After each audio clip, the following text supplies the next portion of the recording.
प्यारे दोस्तों, जब पुलिस ने एक बेकसूर नमाजी के साथ मारपीट शुरू की और उसे गिरफ्तार करने की कोशिश की, तभी अल्लाह की कुदरत का एक ऐसा करिश्मा जारी हुआ जो देखकर सब लोग दंग रह गए। एक बंदर को अल्लाह ने भेजा जिसने ऐसा काम किया कि पुलिस वाले भी हक्के बक्के रह गए और सजदे में गिर पड़े। यह वाकया आपको यकीनन हैरान कर देगा और यह साबित करेगा कि अल्लाह की कुदरत कितनी बड़ी है। वह अपने नेक बंदों की दुआ जरूर सुनता है और मुसीबत में उनकी मदद भी करता है। इसीलिए दोस्तों, इस वीडियो को पूरा जरूर देखें। अगर आपको भी अल्लाह की कुदरत पर भरोसा है तो कमेंट बॉक्स में अल्लाहू अकबर जरूर लिखिए और इस वीडियो को अपने दोस्तों में जरूर शेयर करें ताकि और भी लोगों तक यह वीडियो पहुंच सके। तो चलिए शुरू करते हैं आज की वीडियो। आज जो वाकया मैं आपको बताने वाला हूं वह पंजाब का बताया जाता है। पंजाब के एक छोटे से गांव सरगोदा की कहानी है। उस गांव में एक मुसलमान लड़का रहता था जिसकी उम्र तकरीबन 30 साल के करीब थी। लड़का बहुत ही नेक और परहेजगार था, 5 वक्त का नमाजी था और हर नमाज वह सही वक्त पर अदा करता था। कोशिश करता था कि हर नमाज मस्जिद में जमात के साथ ही पढ़े। यही वजह थी कि उसका ज्यादातर वक्त मस्जिद में ही गुजरता था और जब वह नमाज से फारिग हो जाता था तो मस्जिद के एक कोने में बैठकर कुरान पाक की तिलावत भी करता था। क्या आप यकीन करेंगे, हर नमाज के बाद वह थोड़ी देर कुरान पाक जरूर पढ़ता था। उसकी इबादत का यह सिलसिला वाकई दिल को छू लेने वाला है। उसकी इस आदत के बारे में सभी नमाजियों को अच्छी तरह मालूम था।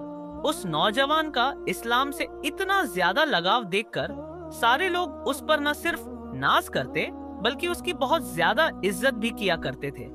ये लड़का हर किसी से हुस्ने अखलाक के साथ पेश आया करता था और कोशिश करता था कि उसकी वजह से कभी किसी का दिल न दुखे। और यही नहीं, वह हरदम यह भी कोशिश करता रहता कि वह किसी जरूरतमंद की मदद कर सके। इसी वजह से गांव के सारे लोग उसके अखलाक के दीवाने थे। लेकिन दूसरी तरफ उस नौजवान का एक छोटा भाई था जो बहुत ही अय्याश किस्म का था। हर वक्त दुनिया के लालच में रहता था और पैसों के पीछे भागता ही रहता था। फिर कुछ दिन गुजरे और एक दिन अचानक उनके वालिद का इंतकाल हो गया। सदमे के बाद बड़ा भाई अंदर ही अंदर से टूट गया, इसीलिए वह ज्यादा वक्त मस्जिद में ही गुजारने लगा। वहीं दूसरी तरफ उसका छोटा भाई हर वक्त यह कोशिश करता रहता था कि किसी न किसी तरीके से वह अपने बड़े भाई की जमीन हड़प ले। वह चाहता था कि बाप की जमीन में से बड़े भाई का हिस्सा भी मेरे नाम हो जाए। इस लालच में वह अंदर ही अंदर साजिशें करने लगा, मगर वह किसी भी तरह से अपने इस मकसद में कामयाब नहीं हो सका। दोस्तों, उसके बाद जब छोटे भाई की तमाम कोशिशें बेकार हो गईं, तो फिर एक दिन छोटे भाई ने सोचा क्यों ना वह अपने बड़े भाई की सबसे पसंदीदा चीज यानी मस्जिद का इस्तेमाल करे। इसलिए वह सोचने लगा कि कैसे अपने बड़े भाई को मस्जिद के किसी काम में उलझा दे या चोरी में फंसा दे जिससे वह मस्जिद में जाना छोड़ दे।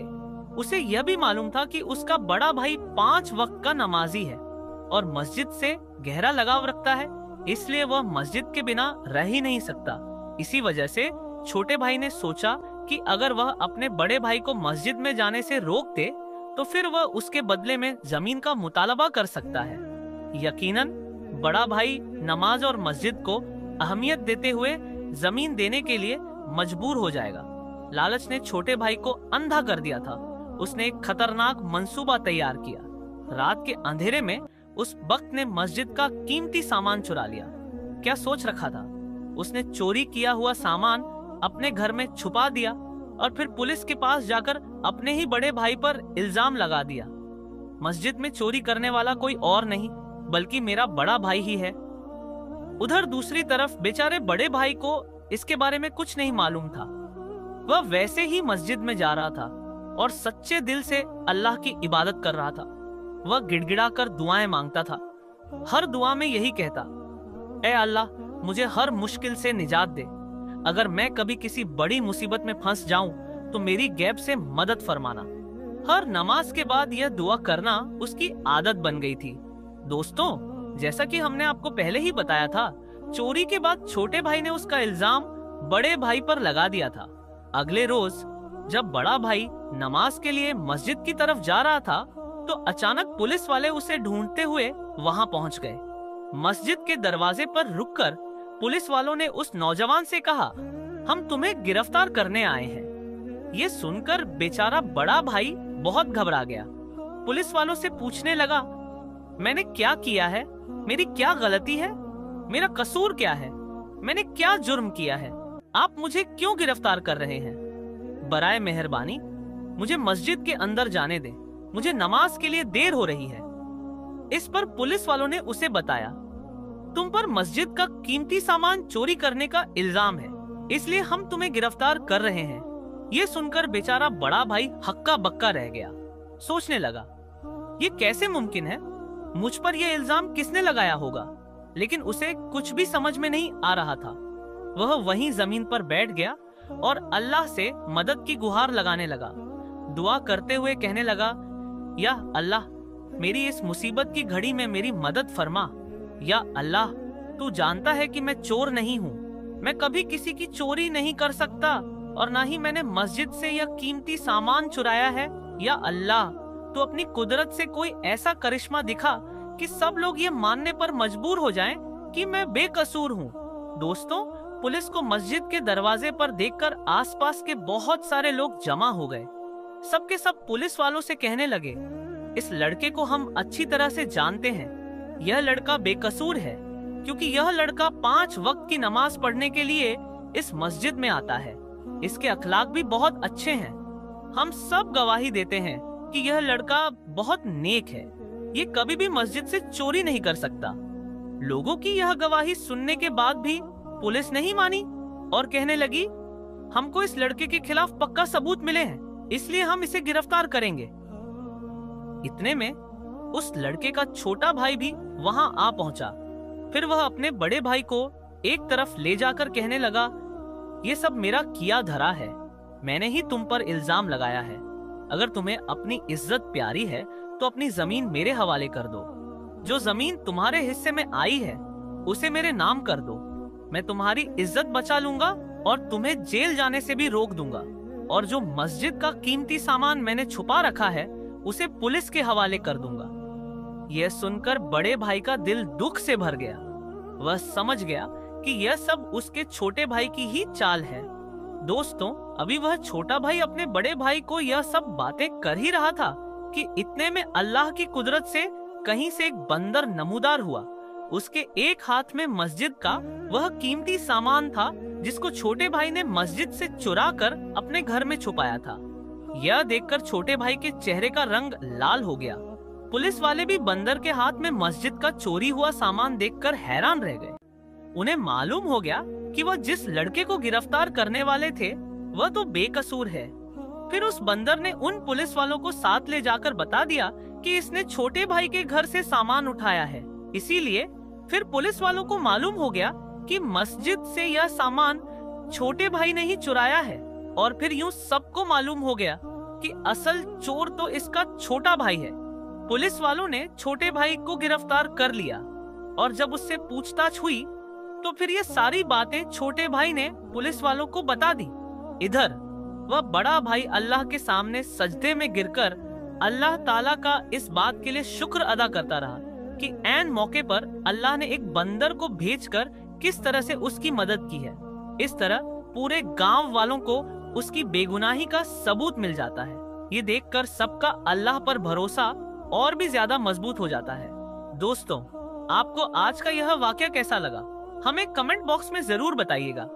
वीडियो अच्छी लगी हो तो इसे लाइक करें और अपने दोस्तों में जरूर शेयर करें। दोस्तों, यूपी के शहर में हुआ फकीर बाबा का करिश्मा, वही उत्तर प्रदेश जहां के सीएम योगी आदित्यनाथ हैं, वही हुआ फकीर बाबा का करिश्मा। प्यारे दोस्तों, आज एक और नया वीडियो आपके लिए लेकर आए हैं जिसको सुनकर यकीनन आप मचल जाएंगे। और यह वीडियो कहां से आ रही है दोस्तों, यह भी आपको बताएंगे। और यह फकीर बाबा कौन है, क्या करिश्मा हुआ, मुकम्मल इंफॉर्मेशन आज आपको देने वाले हैं। तो दोस्तों, जल्दी से वीडियो को एक प्यारा सा लाइक कर दीजिए और चैनल को भी सब्सक्राइब कर दीजिए और बेल आइकन के बटन को भी ऑन कर लीजिए ताकि आने वाला हर वीडियो सबसे पहले आप तक पहुंच सके। प्यारे दोस्तों, उत्तर प्रदेश जहाँ के सीएम योगी आदित्यनाथ हैं, इस यूपी में एक फकीर रहा करता था। दोस्तों, वह फकीर बाबा एक होटल के सामने रहते थे और होटल के सामने रहकर वह लोगों से पैसा वगैरह मांगा करते थे। और फिर दोस्तों, ऐसा भी होता है कि फकीर बाबा रेस्टोरेंट के सामने बैठे रहते और बैठने के बाद खाने पीने को जब नहीं मिलता तो रब की बारगाह में वह दुआ करने लगते, या अल्लाह तू इस होटल में इतनी भीड़ कर दे, इतनी भी भीड़ कर दे कि इसी भीड़ के अंदर मैं भी घुस जाऊं और घुसने के बाद खाना वाना खाकर भीड़ की आड़ में मैं वहां से निकल जाऊं। बहरहाल दोस्तों, फकीर की दुआ है, मजलूम की दुआ है, और अल्लाह रब्बुल आलमीन कब किसकी सुन ले दोस्तों, कोई बता नहीं सकता। बहरहाल वह फकीर वाला उस रेस्टोरेंट के सामने बैठकर दुआएं करता, और जब दुआ करता दोस्तों, जब वह फकीर आता दुआ करता तो ना जाने दोस्तों कहां से बहुत ज्यादा भीड़ आ जाती, बहुत ज्यादा रश हो जाता उस रेस्टोरेंट के अंदर। और इस भीड़ में ये जो फकीर थे वो भी रेस्टोरेंट के अंदर चले जाते, खाना खाते और भीड़ की आड़ में वहां से निकलकर चले आते। इसी तरीके का मामला चलता रहा। कुछ दिन इस तरीके से गुजर गए तो रेस्टोरेंट का एक जो वर्कर था, एक जो वेटर था, उसने इस चीज को देखा कि जो फकीर है, मांगने वाला है, जो भीड़ की आड़ में अंदर घुसता है रेस्टोरेंट में और रेस्टोरेंट में खाना खाने के बाद बिना पैसे दिए ही वहां से निकलकर चला जाता है, तब उसने कुछ दिन इस चीज को नोटिस कर लिया कि इसकी यह आदत हो गई है कि यह आता है भीड़ में और भीड़ में ही खाना वाना खाकर यहाँ से चला जाता है, पैसा भी नहीं देता है। उसने इस बात को रेस्टोरेंट के जो मालिक था उसको कह दिया कि मैंने एक फकीर को देखा है जो रेस्टोरेंट के बाहर में ही बैठा रहता है। जब रेस्टोरेंट में भीड़ ज्यादा बढ़ जाती है तो उस दरमियान वह भी रेस्टोरेंट के अंदर आता है और आने के बाद वह खाना खाकर चला जाता है। तो आप ऐसा करें कि अगली बार वह आए तो उसको पकड़ें और उसको पकड़कर सारा पैसा वसूल करें। रेस्टोरेंट का जो मालिक था उसने कहा कि अच्छा ठीक है। प्यारे दोस्तों, आज अल्लाह के वली की ऐसी करामात रखने जा रहे हैं जो रेलवे ट्रैक के अंदर हुई। दोस्तों, रेलवे ट्रैक को जब अल्लाह के वली ने उखाड़ डाला, क्या थी वजह? एक सनसनीखेज वीडियो एक अल्लाह के वली की दयारगाह आपके सामने रखने जा रहे हैं, जिसे सुनकर यकीनन आप भी हैरत में पड़ जाएंगे। कैसे एक अल्लाह के वली की बारगाह में एक अल्लाह के वली के मजार से जब छेड़छाड़ करने की कोशिश की गई तो फिर उस अल्लाह के वली ने जो कुछ किया दोस्तों, देखकर दुनिया की आंखें फटी की फटी रह गई हैं। और आज तक उस अल्लाह के वली का दरबार मौजूद है दोस्तों, जहां जायरीन पहुंचते हैं और खुशनसीबी के साथ वह दयार कहीं और नहीं बल्कि मुल्क हिंदुस्तान, भारत के अंदर मौजूद है। कौन सा वह दयार है?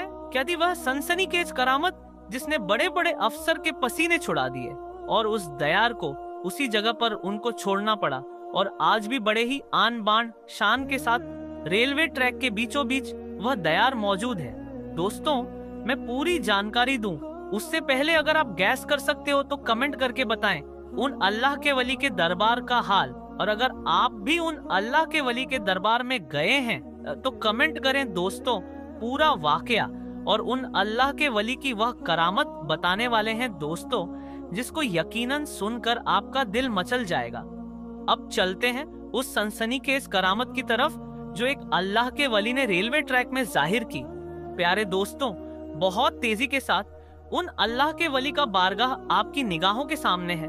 दुनियाए जमाना इन्हें खम्मन पीर रहमतुल्लाह अलैह के नाम से जानती है। वह सनसनीखेज करामत इनके द्वारा ज़हूर में आई दोस्तों, जिसको सुनकर, जिसको देखकर यकीनन आपका दिल भी मचल जाएगा। यूं तो दोस्तों, मुल्क हिंदुस्तान की मुख्तलिफ जगहों में अल्लाह के वली आराम फरमा रहे हैं और उन अल्लाह के वली के दरबार में ऐसी ऐसी करामत हुई है जिनको देखकर आज भी लोग झूम उठते हैं। प्यारे दोस्तों, और अज्जाए मिल्लत इस्लामिया आपके सामने जो दयार है, दुनियाए जमाना खम्मन पीर रहमतुल्लाह अलैह के नाम से इनके दयार को जानती है। आपको बता दें कि इनकी दयार मुबारक रेलवे ट्रैक के ऊपर मौजूद है। दोस्तों, आपको यह भी बताते चले बहुत तेजी के साथ कि यह दयार कहीं और नहीं बल्कि मुल्क हिंदुस्तान की सबसे बड़ी रियासत उत्तर प्रदेश के लखनऊ में वाक़ है।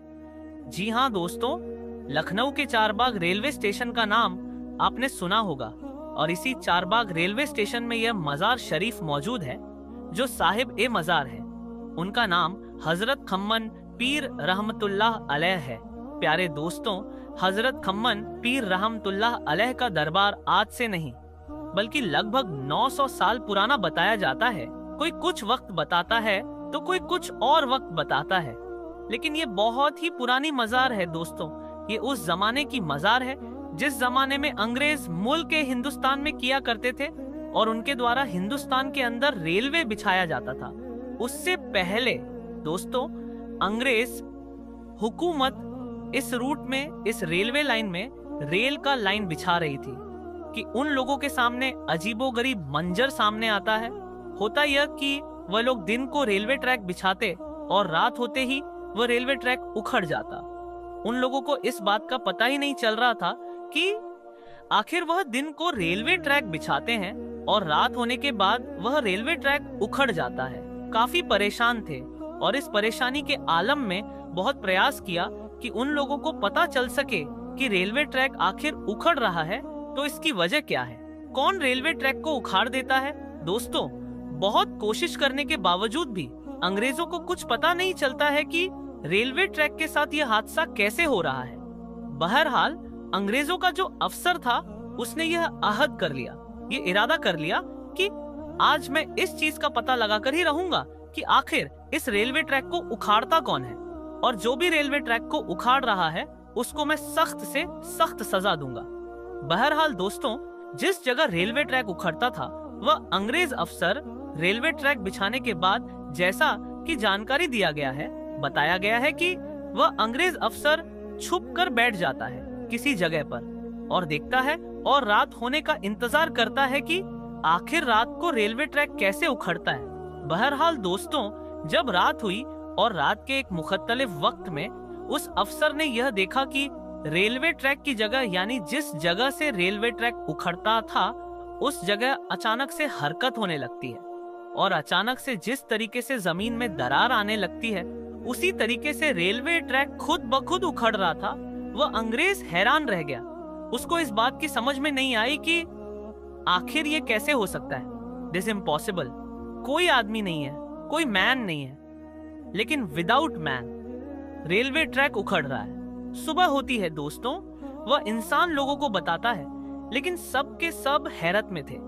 फिर दूसरा दिन जब ऐसा होता है, वह रेलवे अफसर जब सोता है, उस रेलवे अफसर को ख्वाब में एक बुजुर्ग का दीदार होता है और वह कहते हैं कि जिस जगह पर तुम रेलवे ट्रैक बिछा रहे हो उस जगह पर अल्लाह के वली का मजार हुआ करता था, जिसको तुम लोग वहाँ रेलवे ट्रैक बिछा रहे हो।